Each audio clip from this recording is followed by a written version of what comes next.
Hello friends, मैं हूं doctor Neeraj Pahlajani, infertility and high risk pregnancy expert. Doctor, मेरी due date नजदीक आ रही है।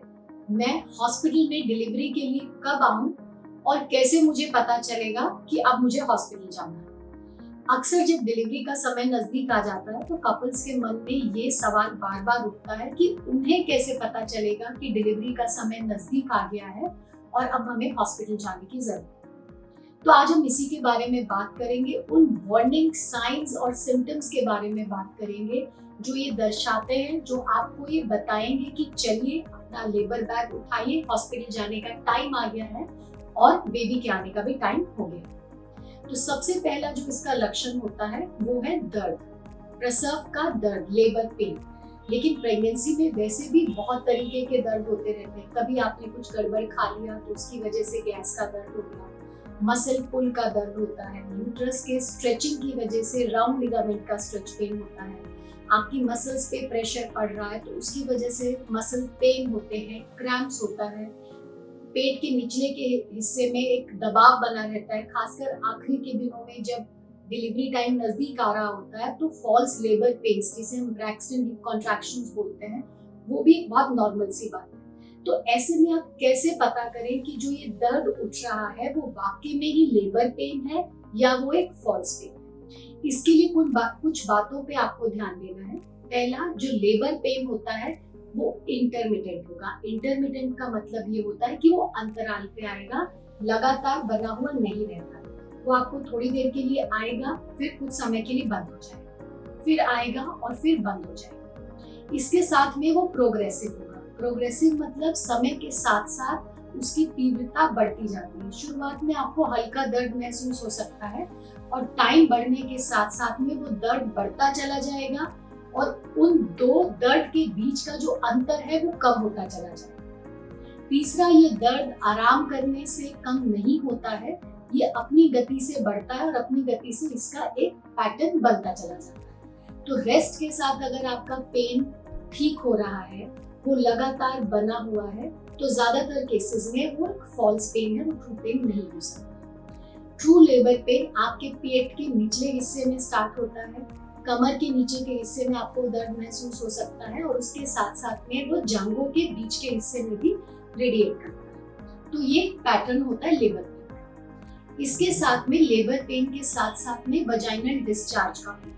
अगर आपको थोड़ा बहुत वजाइनल डिस्चार्ज हो रहा है, जो कि ज्यादातर 9 मंथ के दौरान में कॉमन होता है और आखिरी में वो थोड़ा सा बढ़ जाता है, लेकिन अगर आपको लगता है कि ये जो वजाइनल डिस्चार्ज है वो पहले के मुकाबले में उसकी क्वांटिटी ज्यादा हो गई है, उसमें थोड़ा सा खून यानी कि वो ब्लड एडमिक्स्ड है, चिपचिपाहट ज्यादा है, तो ये एक लक्षण है शो का। शो मतलब बच्चेदानी का मुंह खुलने वाला है या खुल चुका है, उसकी वजह से जो वहां पे एक म्यूकस प्लग होता है जो बच्चेदानी के मुंह पे उसको रोक करके रखता है, वो निकल जाता है। म्यूकस प्लग के निकलने के साथ में एक एग वाइट के जैसा चिपचिपा सा डिस्चार्ज बहुत मात्रा में निकलता है और ज्यादातर उसमें ब्लड भी मिला हुआ होता है। तो ये अर्ली साइन है लेबर का। ये भी आपको दर्शाता है कि आपका हॉस्पिटल जाने का टाइम आ गया। थर्ड होता है वाटर बैग का लीक हो जाना। वाटर बैग का लीकेज का मतलब ये है कि वो थैली जिसमें बच्चा पनपता है उसका पानी का निकलना चालू हो जाता है। नॉर्मली वाटर बैग लीक जो है लेबर में बाद में होता है, लेकिन कभी कभी किसी कारण में बच्चेदानी के मुंह के खुलने से पहले भी वाटर लीक हो सकता है। अगर आपको वजाइना से ऐसा कोई डिस्चार्ज हो रहा है जो एकदम पतला है, पानी के जैसा, उसमें कोई भी चिपचिपाहट नहीं है, वो लगातार बहता ही जा रहा है, आपके रेस्ट करने पर, आपके लेटने पर भी वो कम नहीं हो रहा है, निकलता ही जा रहा है, तो ये साइन है लीकेज का कि आपका वाटर बैग में लीक हो गया है।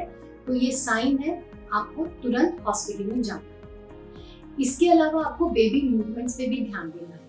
ये जो लेबर पेन है, वजाइनल डिस्चार्ज, शो या लीकिंग के साइन है, ये ज्यादातर लाउड होते हैं। अगर आप थोड़े से भी अलर्ट हैं तो आपको ये साइंस बहुत इजीली समझ में आ जाएंगे। आप कहीं पर भी है, आप इमीडिएटली हॉस्पिटल में जा सकते हैं। एक और चीज जिस पे आपको ध्यान देने की जरूरत है और जरूरत से ज्यादा ध्यान देने की जरूरत है, वो है बेबी की मूवमेंट्स। अगर आपको लगता है कि आपके बेबी की मूवमेंट्स कम हो रखी है तो फिर आपको भले ही पेन हो रहा है, नहीं हो रहा है, डिस्चार्ज है या नहीं है, आपको इमीडिएटली डॉक्टर के पास जाकर के मिलना। लेकिन हाँ, आपको साथ के साथ ये भी ध्यान रखना है कि आखिरी का जब महीना होता है तब बच्चा बच्चेदानी के अंदर में पूरी जगह ले लेता है। अब उसके पास उतनी जगह नहीं है कि वो पूरा मूवमेंट कर सके, तो अब बच्चे की जो हरकत है वो हल्की होगी। तो ऐसे में गर्भवती महिलाएं परेशान हो जाती है कि हमारा बच्चा कम खेल रहा है।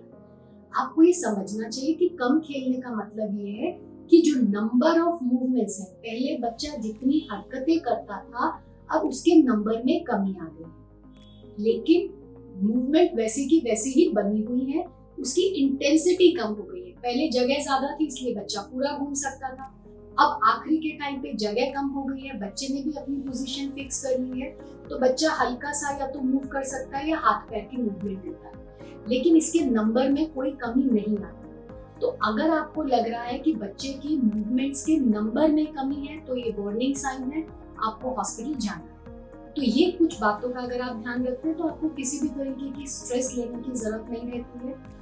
और जैसे ही आप अपने 8 मंथ को कंप्लीट करते हैं, आपको अपना एक लेबर बैग बना करके रख लेना चाहिए, इमरजेंसी कॉन्टेक्ट नंबर्स को रेडी रखना चाहिए कि जैसे ही इनमें से कोई भी लक्षण आपको अपने शरीर में दिखाई देता है तो आप किसी भी तरीके के पैनिक में नहीं आए, किसी भी तरीके की टेंशन में नहीं आए, तुरंत अपना बैग उठाएं और जो भी प्रोसेस आपने फॉलो कर रखी है उस प्रोसेस को एग्जैक्टली आगे बढ़ाते हुए आप अपने डॉक्टर से जाकर के मिलें और हॉस्पिटलाइज्ड हो जाए।